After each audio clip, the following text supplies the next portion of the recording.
Assalamualaikum warahmatullahi wabarakatuh. Alhamdulillahirabbil alamin. Allahumma shalli ala sayyidina Muhammad wa ala ali sayyidina Muhammad. Saya bagikan kisah nyata seorang salik menuju suluk, pejalan spiritual yang menimba ilmu ma'rifatullah kepada saya secara online, yang mana dia ada di Bekasi sedangkan saya di Jawa Timur. Sebutlah namanya Fulan, bukan namanya sebenarnya. Fulan tergolong masih muda, usianya di bawah 40 tahun namun sudah berkeluarga dan memiliki anak, yang beliau memang dulunya menginginkan untuk menjalani suatu tarekat, yaitu tata cara, kaidah mengamalkan ilmu syariat di dalam berkehidupan dalam pencapaian spiritual yang diinginkannya. Akhirnya takdir Allah terjadi, ketemu dengan saya di salah satu grup Facebook. Dia melihat postingan saya yang memang mungkin dianggap dia berbeda. Akhirnya dia berkenalanlah dengan saya dan lanjut di WA. Kemudian setelah ngobrol, saya berikan anjuran untuk pencapaian spiritualnya itu untuk tidak meninggalkan amalan yang diwajibkan Allah Subhanahu wa taala dan menambahi dengan satu amalan sunnah saja. Apa? Sholawat ya Sayyidi ya Rasulullah dibaca selama 40 hari tanpa putus, setiap hari dibaca 30 menit, sekali duduk sekali majelis. Dalam membacanya harus menghadap kiblat dan memiliki wudhu. Waktunya terserah seperti yang dia mau atur, bisanya kapan.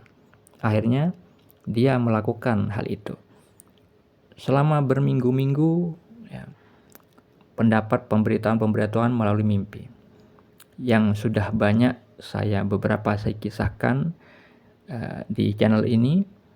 Mungkin Anda bisa simak.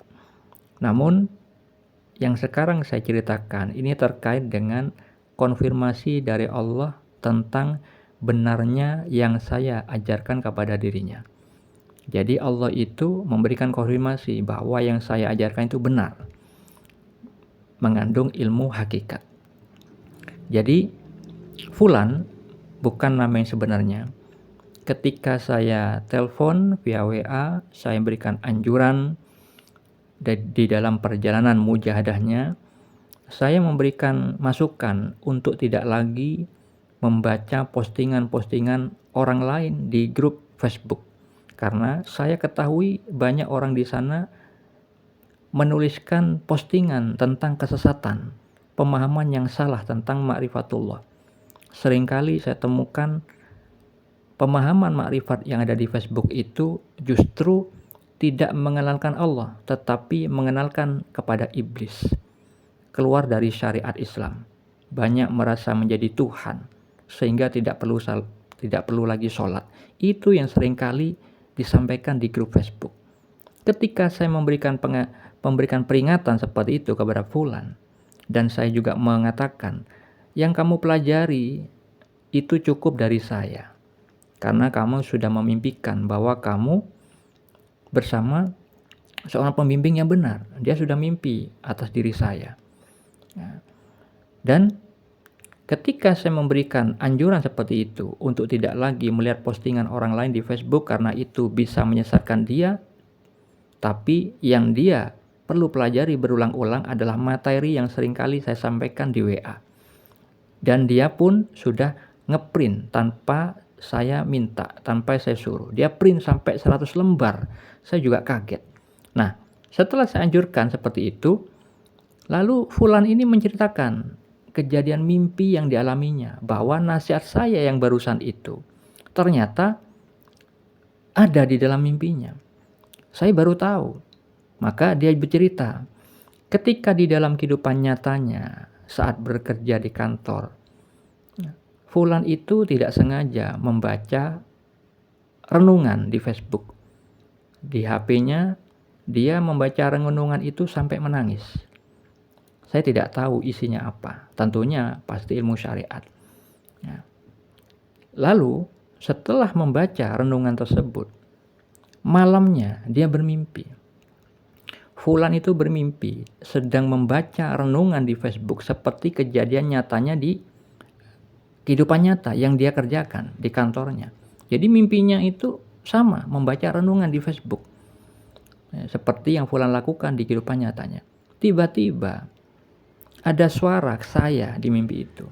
Jadi suara saya mengucapkan, itu adalah cangkang. Maksudnya ilmu kulit.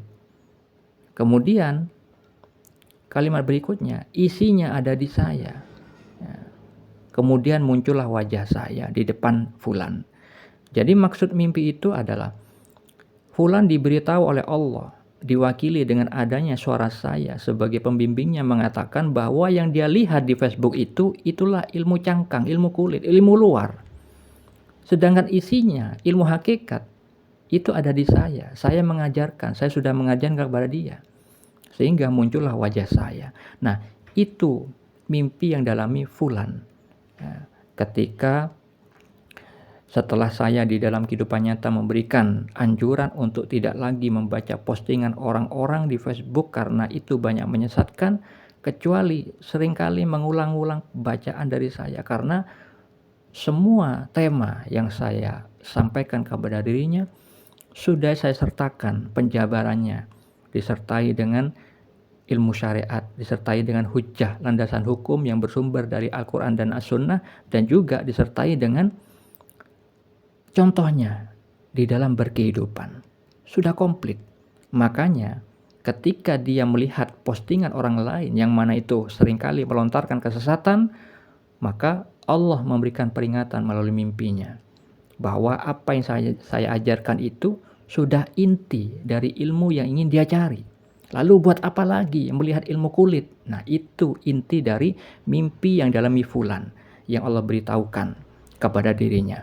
Nah, perlu diketahui saudara-saudariku, mimpi bukan hanya kembangnya tidur.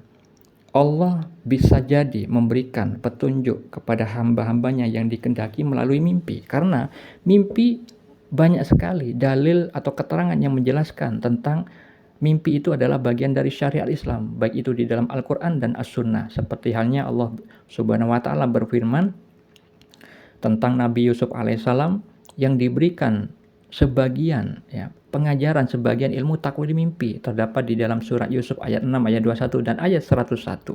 Kisah mimpi tentang takdir juga banyak dikisahkan di dalam surat Yusuf, di dalam beberapa ayat.